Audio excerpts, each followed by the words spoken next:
स्थान।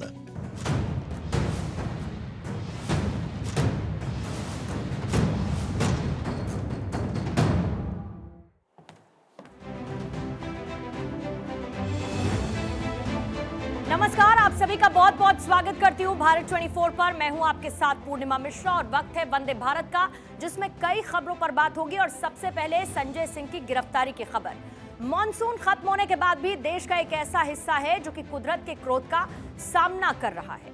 North east का एक बेहद ही खूबसूरत राज्य सिक्किम, जहां पर बादल फटने के एक हादसे के बाद ऐसा सैलाब आया जो कि पूरे नॉर्थ ईस्ट के लिए रेड अलर्ट माना गया है। इधर ड्रग्स केस के बाद मनी लॉन्ड्रिंग के मामले ने कई सितारों के दरवाजों पर दस्तक दे दी है।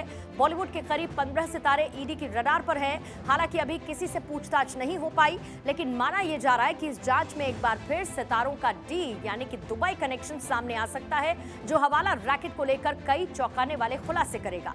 आतंकवाद और नक्सलवाद के खिलाफ केंद्र सरकार अब फुल एंड फाइनल मूड में आ चुकी है। धारा 370 हटने के बाद जहां पर आतंकवाद पर नकेल कसी जा रही है, अमित शाह के नेतृत्व में देश के कई हिस्सों को नक्सल हिंसा से आजादी भी मिली है। इसी खबर पर डिटेल्स आपको देंगे, लेकिन उससे पहले इस वक्त की एक बड़ी खबर है। सोशल मीडिया कंपनीज को सरकार की तरफ से नोटिस दिया गया है। बाल यौन शोषण सामग्री यानी कि इस तरीके का कंटेंट सोशल मीडिया प्लेटफॉर्म से हटाया जाए। यूट्यूब, टेलीग्राम और एक्स को, जो पहले ट्विटर हुआ करता था, उसको नोटिस जारी किया गया है। इलेक्ट्रॉनिक्स और आईटी मंत्रालय की तरफ से यह नोटिस भेजा गया है और नोटिस में कहा गया है बाल यौन शोषण से जुड़ा हुआ कंटेंट हटाया जाए इन तमाम प्लेटफॉर्म से। सोशल मीडिया कंपनीज को सरकार की तरफ से जारी किया गया है नोटिस। यूट्यूब, टेलीग्राम और एक्स को यह नोटिस आईटी मंत्रालय और इलेक्ट्रॉनिक्स डिपार्टमेंट की तरफ से जारी किया गया है। और आइए खबरों में आगे बढ़ते हैं। कहते हैं कि हर चीज की एक कीमत होती है और देश के पहाड़ी इलाकों में विकास का कार्य तेजी के साथ चल रहा है। जरूरत के हिसाब से डैम और ऑल वेदर रोड का कंस्ट्रक्शन भी किया जा रहा है। लेकिन सवाल यह है कि क्या हिमाचल, उत्तराखंड के बाद अब नॉर्थ ईस्टर्न स्टेट्स इसकी कीमत चुका रहे हैं? पर्यावरण के एक्सपर्ट्स इसे लेकर लगातार सवाल भी खड़े करते रहे। हाल ही में सिक्किम में जो कुछ हुआ उसे नॉर्थ ईस्ट के लिए एक फाइनल अलार्म की तरह माना जा रहा है। इससे पहले हिमाचल प्रदेश के शिमला में फ्लैश फ्लड ने जबरदस्त तबाही मचाई और अब सिक्किम में बादल फटने से न सिर्फ 20 से अधिक लोगों की मौत हुई, बल्कि अब भी 125 से अधिक लोग लापता बताए जा रहे हैं।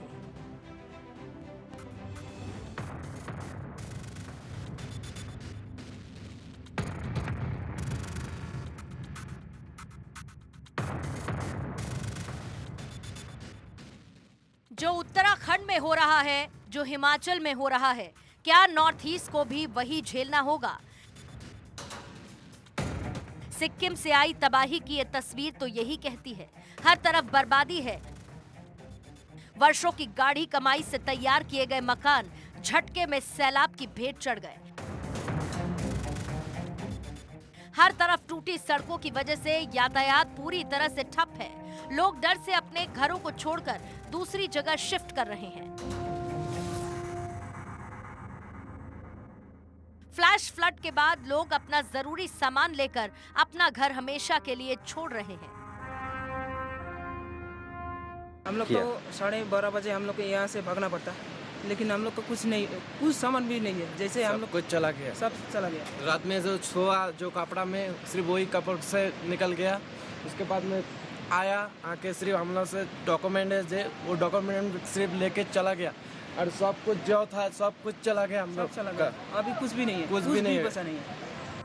हालांकि इसके बाद बड़े पैमाने पर प्रशासन की तरफ से रेस्क्यू ऑपरेशन चलाया जा रहा है, लेकिन हालात इतने खराब हैं कि सामान्य होने में कई महीनों का वक्त लग सकता है। बादल फटने के बाद से नदियों का जलस्तर लगातार बढ़ रहा है।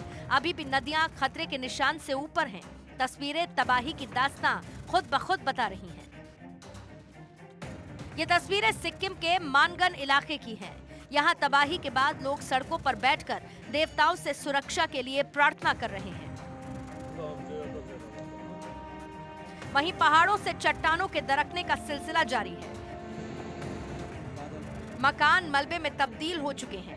इस तबाही को देखकर लग रहा है कि खतरा अभी टला नहीं है। बाढ़ के बाद सड़कें टूट चुकी हैं। आवाजाही ठप होने की वजह से लोगों तक जरूरत का सामान भी नहीं पहुंच पा रहा है। नदियों का पानी अब छोटे छोटे इलाकों में अपनी पहुंच बना चुका है। घरों का सामान अब सड़कों पर आ चुका है।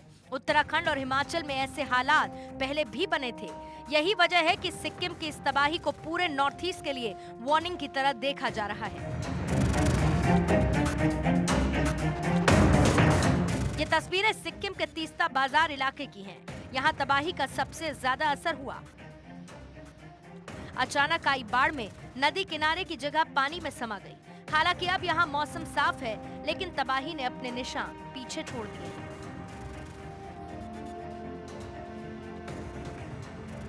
यहाँ भी मकान के खिड़की और दरवाजे दरक चुके हैं।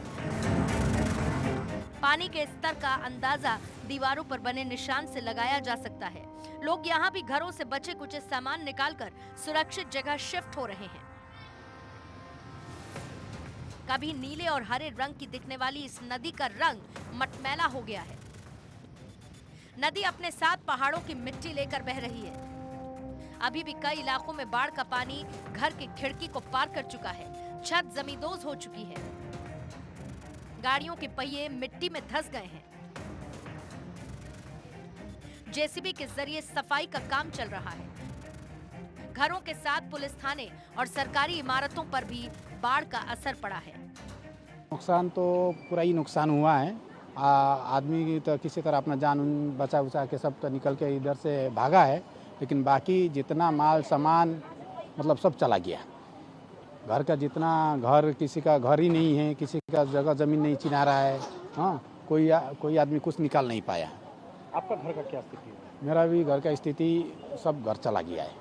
घर अभी हाल फिलहाल में 2-3 ठो घर था हम लोग का नीचे में। हाँ, अभी कोई नाम निशान नहीं है। सब पानी बना है? जी, पानी में सब चला गया। ये गोदाम में मेरा, ये गोदाम में आपका जितना चावल दाल आटा मैदा सब पानी में डूब गया।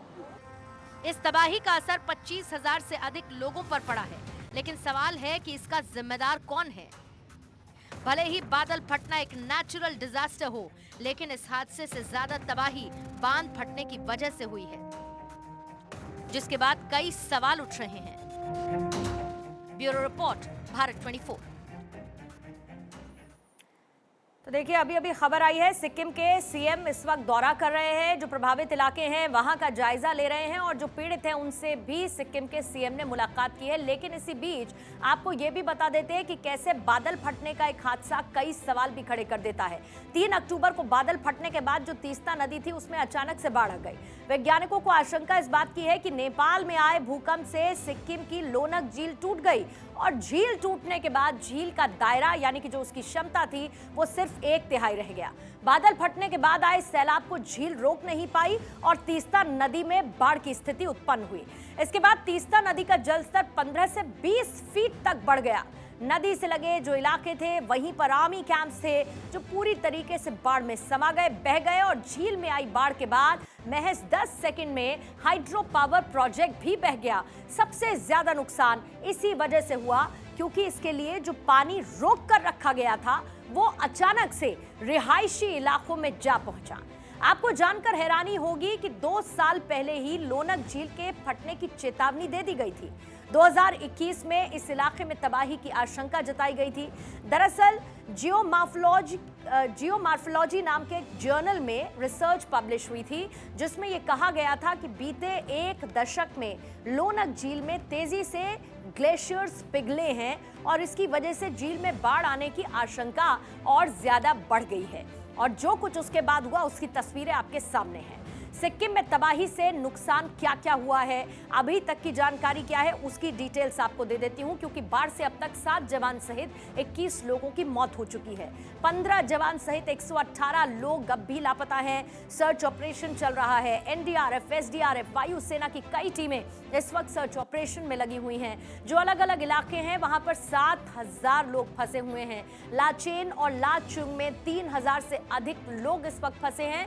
700 से 800 ड्राइवर और 3,000 से ज्यादा बाइकर्स इस स्थिति में फंसे हैं। 15 अक्टूबर तक सभी स्कूलों को बंद करने के आदेश आ चुके हैं। मंगन, गैंगटॉक, पैक्योंग और नामची में सबसे ज्यादा तबाही मची है।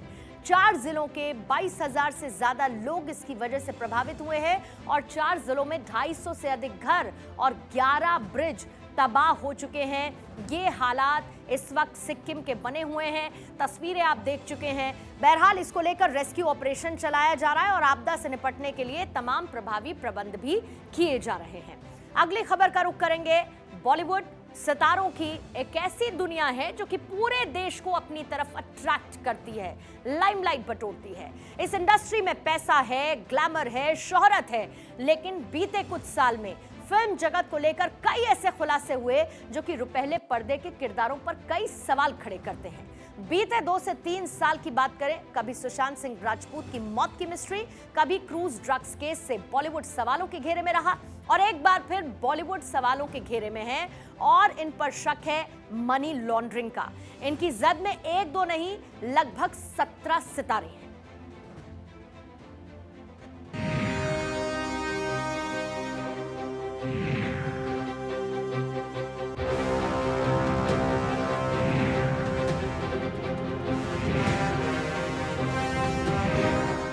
एक गेमिंग ऐप, 200 करोड़ की शादी और 15 से अधिक सितारे, ये सब अब ईडी की रडार पर हैं।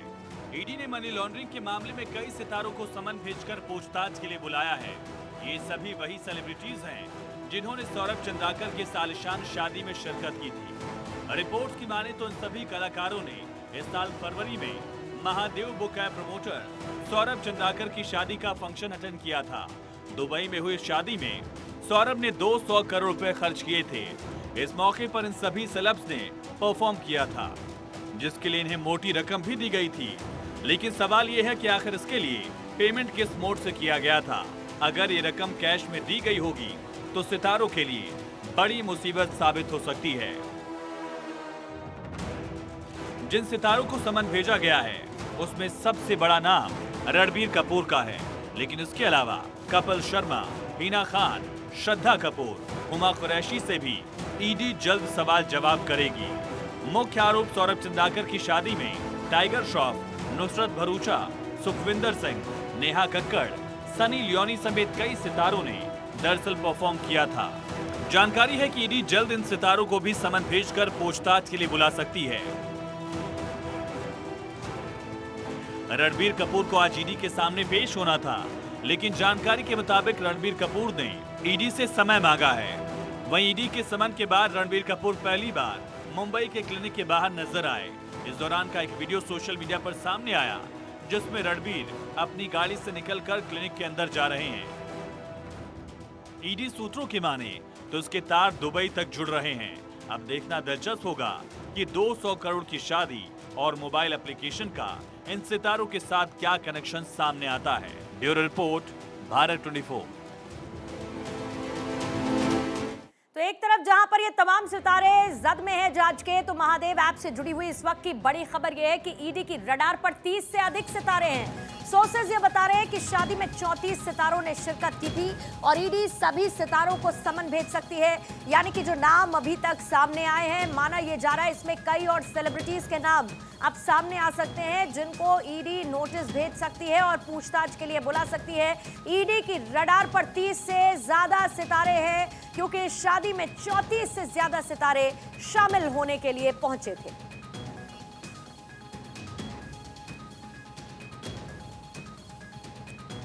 The way of extremism leads to terrorism। मतलब यह है कि आतंकवाद का रास्ता आतंकवाद की तरफ लेकर जाता है। 1947 के बाद से आतंकवाद और 70 के दशक के बाद से नक्सलवाद, ये एक ऐसी समस्या है जिसने हमारे देश को बड़ा नुकसान पहुंचाया। लेकिन अब केंद्र की मोदी सरकार ने इन दोनों ही समस्याओं से निपटने के लिए फुल प्रूफ प्लान तैयार कर लिया है। नक्सलवाद को लेकर आयोजित एक बैठक में अमित शाह ने साफ संदेश दे दिया कि अब भारत ना तो आतंकवाद का दंश झेलेगा और ना ही नक्सलवाद की पीड़ा को झेलेगा।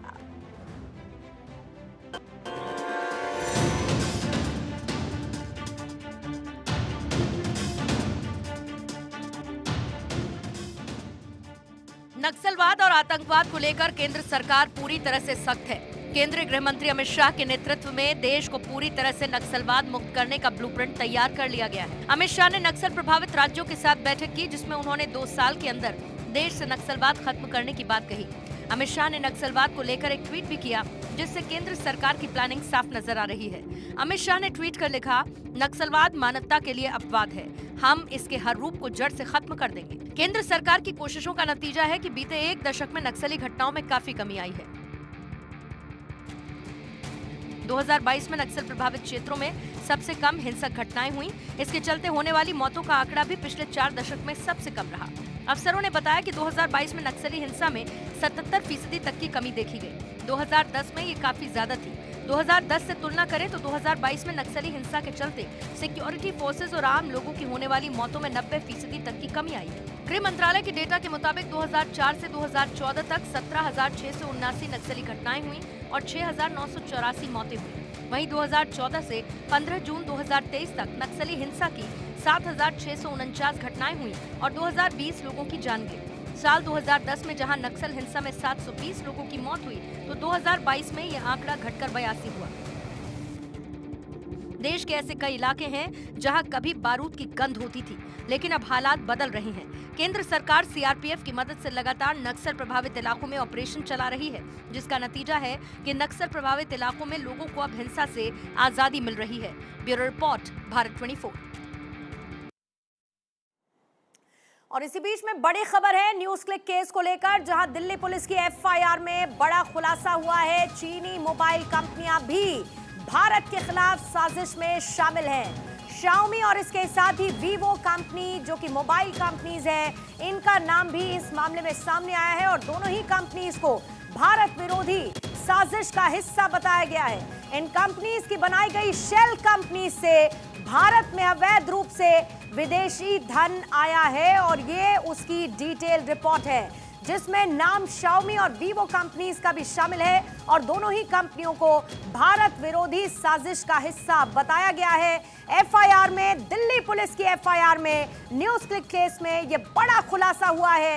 दिल्ली पुलिस की तरफ से दर्ज एफआईआर क्या कहती है, इस वक्त आपके सामने है। इन दोनों ही मोबाइल कंपनीज का नाम, दोनों ही कंपनीज भारत विरोधी साजिश का हिस्सा, शाओमी, वीवो जैसी चीनी मोबाइल कंपनियां इसमें शामिल बताई गई हैं। और इस एफआईआर में डिटेल में इसका जिक्र है कि कैसे चीनी मोबाइल कंपनियां भारत के खिलाफ साजिश में शामिल हैं, साजिश का हिस्सा है।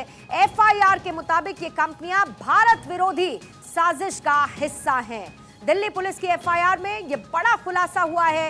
इन्हीं कंपनियों ने हजारों शेल कंपनियां बनाई हैं और इन्हीं शेल कंपनियों के जरिए भारत में अवैध रूप से विदेशी पैसा आया है। शेल कंपनीज के जरिए भारत में अवैध रूप से विदेशी धन आया और इन कंपनीज ने पीएमएलए और फेमा कानून का उल्लंघन किया है। इसका जिक्र भी दिल्ली पुलिस की एफआईआर में किया गया है। इस पर और ज्यादा जानकारी सुमित हमारे संवाददाता दे रहे हैं। सुमित, जरा पूरी डिटेल्स बताइए, एफआईआर में क्या क्या है? देखिए पूर्णिमा, एफआईआर की कॉपी एक्सक्लूसिव इस वक्त भारत 20 के पास मौजूद है और मैं आपको बता दूं कि पटियाला हाउस कोर्ट ने कल एफआईआर की जो कॉपी है वो आरोपियों को देने का आदेश दिया था, जिसके बाद ये एफआईआर की कॉपी जो है वो हमें हाथ लगी है। सबसे अहम बात है कि यहाँ चाइनीज जो कंपनियां हैं उन पर ये गंभीर आरोप दिल्ली पुलिस ने लगाए हैं कि भारत विरोधी जो साजिश जो रची जा रही है उसमें सबसे अहम जो नाम है चाइनीज कंपनी का वीवो और शाओमी है, जो कि कई शेल कंपनियां बनाकर भारत विरोधी जो है साजिश रचने का काम कर रही हैं। और ये दोनों कंपनियां ने कई शेल कंपनी बनाई है जिसके जरिए भारत में जो है वो पैसे की फंडिंग की जा रही। देखिए, दोनों ही कंपनीज का नाम इस एफआईआर में शामिल, दिल्ली पुलिस की एफआईआर में ये बड़ा खुलासा। और इसी के साथ वंदे भारत में फिलहाल वक्त एक बहुत छोटे से ब्रेक का है, लेकिन जब ब्रेक से लौटेंगे